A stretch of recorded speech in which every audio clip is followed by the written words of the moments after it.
Hello everyone, स्वागत है आपका स्टडी रूल में। फ्रेंड्स, आज हम लोग इस वीडियो में सीखेंगे कि बहुपदों का एलसीएम कैसे निकलता है। ठीक है ना। एलसीएम सबसे पहले आप लोग ये चीज़ जानिए कि एलसीएम का फुल फॉर्म क्या होता है। ठीक है।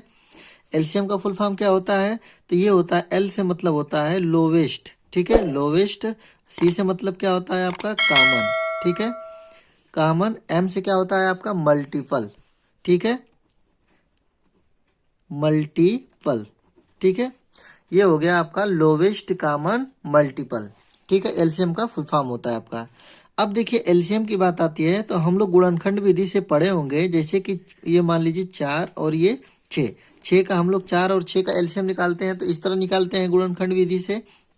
क्या करते हैं कि पहले 2 से डिवाइड करते हैं, फिर 3 से, 5 से, जो भी करके, और फिर इधर का मल्टीप्लाई कर देते हैं। तो जो मल्टीप्लाई पूरा करते हैं तो वही आपका एलसीएम कहलाता है। ठीक है, तो यहाँ पे क्या है कि आपको बहुपदों का निकालना है एलसीएम।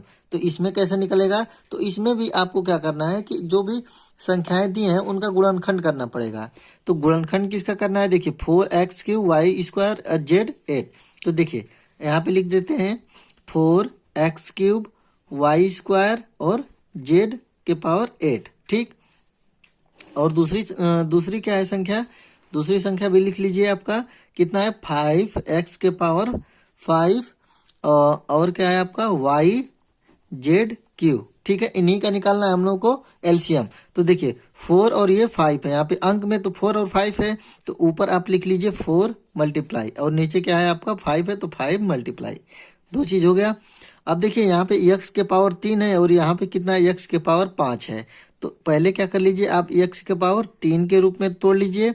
ठीक है, और यहाँ पे क्या है, x के पावर 5 है, तो एक x के पावर 3 लिख लीजिए और एक x के पावर 2 लिख लीजिए।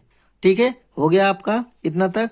क्योंकि ये देखिए, और ये मल्टीप्लाई जब बेस आपका सेम रहता है तो ये घातांक आपस में जुड़ जाते हैं ना, 3 और 2 मिलके 5 हो जाएगा।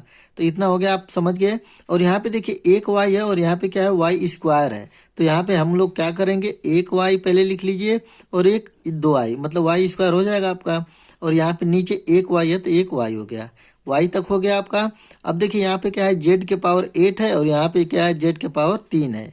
तो यहाँ भी आप कर लीजिए, z के पावर कितने, 3 के रूप में पहले तोड़ लेंगे, और ये z के पावर 5। देखिए 3 और 5 मिलके 8 हो जाएगा आपका।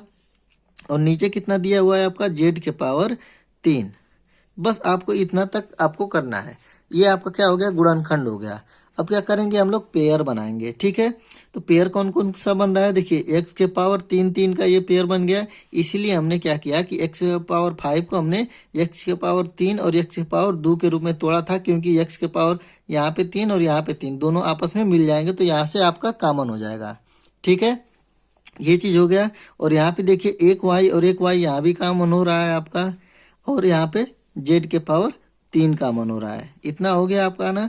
अब देखिए यहाँ पे क्या होता है कि लघुत्तम में, मतलब एलसीएम में आपका क्या होता है कि जो कॉमन होता है वो भी लिखते हैं, और जो संख्याएं कॉमन नहीं होती उसको भी लिखा जाता है। ठीक है, तो देखिए 4 और ये 5, इन दोनों को भी लिखना पड़ेगा, क्योंकि कॉमन नहीं हो रहे हैं ना, इसको भी लिखना पड़ेगा। तो यहाँ पे लिखेंगे एलसीएम। एलसीएम आपका कितना हो जाएगा, देखिए 4 और 5, मतलब 4 गुणे 5, ये मल्टीप्लाई के रूप में लिखेंगे। अब यहाँ पे देखिए x के पावर 3 और यहाँ पे x के पावर 3, इन जो पेयर बनता है उस पेयर में से एक संख्या लिखा जाता है, मतलब x के पावर 3 एक लिखेंगे, एक संख्या। ठीक है, और देखिए, और यहाँ पे देखिए x² पेयर नहीं बनाया तो इसको भी लिखेंगे, x² को भी।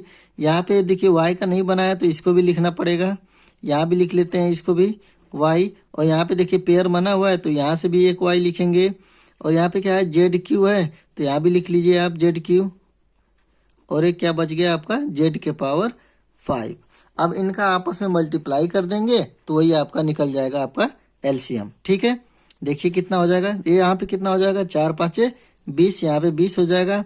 यहाँ पे देखिए कितना हो जाएगा, x के पावर 5, x के पावर 5 हो जाएगा। यहाँ पे कितना हो जाएगा, x अरे y² हो जाएगा, और z के पावर 8 हो जाएगा। यही आपका क्या हो जाएगा फाइनली आंसर, यही आपका निकल गया एलसीएम। ठीक है, ये तो ऐसे था क्वेश्चन। अब क्या करेंगे, अब दूसरा क्वेश्चन लेते हैं इसमें। देखिए दूसरा क्वेश्चन हमने ले लिया है कि x ब्रैकेट में x² - 1 और x³ - 1 का लसा ज्ञात कीजिए, मतलब इसका एलसीएम निकालना है। तो देखिए इसमें अब क्या करेंगे, ये थोड़ा अलग टाइप का क्वेश्चन हो गया आपका।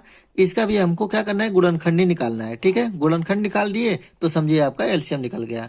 तो ये है आपका, और दूसरा क्या है आपका, एक्स क्यू माइनस एक। ठीक है, अब यहाँ पे देखिए कि यहाँ पे देखिए एक्स स्क्वायर माइनस एक यहाँ पे है, तो इसको हम लोग एक स्क्वायर लिख सकते हैं। ठीक है, इसको एक स्क्वायर लिख देंगे तो ये बन जाएगा आपका ए स्क्वायर माइनस बी स्क्वायर का फार्मूला बन जाएगा। ठीक है, तो ये यक्स है तो यक्स को लिख लीजिए।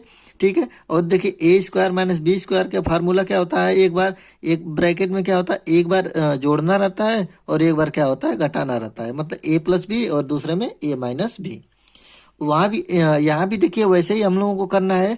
एक्स क्यू माइनस एक को एक के पावर 3 लिख सकते हैं, क्योंकि ये ए क्यू माइनस बी क्यू का फार्मूला बन जाएगा।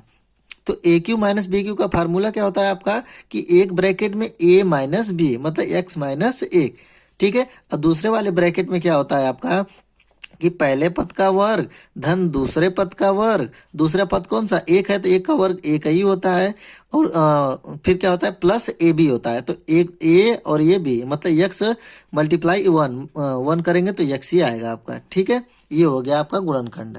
अब देखिए यहाँ पे क्या करेंगे, कॉमन होने वाली चीज कौन सी है, बस ये एक्स माइनस एक और यहाँ पे एक्स माइनस एक, मतलब ये दोनों आपस में क्या हो जाएंगे, कॉमन हो जाएंगे। हो जाएंगे कि नहीं हो जाएंगे, कॉमन हो गए आपके। अब देखिए क्या करना है, अब देखिए कॉमन करने वाली कौन सी कोई चीज मिल रहा है आपको, कोई चीज नहीं मिल रहा है। तो देखिए इसमें क्या करेंगे कि जो कॉमन नहीं बना है उसको भी लिखना है और जो कॉमन बना है वो भी लिखना है। तो एक देखिए ये, तो ये हो गया आपका यक्स हो गया, तो ये आपका लिख लेंगे एक्स। दूसरे में क्या हो जाएगा, यहाँ पे लिख देंगे एलसीएम इक्वल टू यक्स हो गया आपका। और देखिए ये एक्स प्लस वन है तो इसको भी लिखना पड़ेगा आपका एक्स प्लस वन। ठीक, और ये क्या है, एक्स माइनस वन, तो इसको भी लिखेंगे, जो कॉमन बना हुआ है आपका एक्स माइनस वन। ठीक, और ये भी कॉमन नहीं हुआ है तो इसको भी लिखना पड़ेगा, क्या हो गया, x square plus one plus x. ये हो गया आपका पूरा एलसीएम। अब देखिए इसको यदि हम लोग हल कर लेते हैं तो ये बन जाता है एक्स क्यू माइनस वन, ये बन जाता है आपका। क्योंकि देखिए ये एक्स हो गया, या तो आप इन दोनों को साथ में ले लो या इन दोनों को आप साथ में ले लो, कोई भी आप ले सकते हैं। ठीक है, तो ये इसको ले लेते हैं तो छोटा बन जाएगा हम लोगों का। तो ये हो जाएगा आपका एक्स प्लस वन, और इनको दोनों को साथ में लेंगे तो ये हो जाएगा ए क्यू माइनस बी क्यू का फार्मूला, मतलब एक्स क्यू माइनस वन। यही वाला चीज हम लोगों का ये हो गया है। ठीक है, तो ये हो जाएगा हम लोगों का फाइनली आंसर। ठीक है, तो ये था हम लोगों का बहुपदों के लघुत्तम निकालने का नियम। ये आप लोगों को वीडियो कैसा लगा प्लीज़ लाइक करें। यदि आप मेरे चैनल पे नए हैं तो प्लीज़ चैनल को सब्सक्राइब करें। मिलते हैं अगले वीडियो में, तब तक के लिए जय हिंद जय भारत।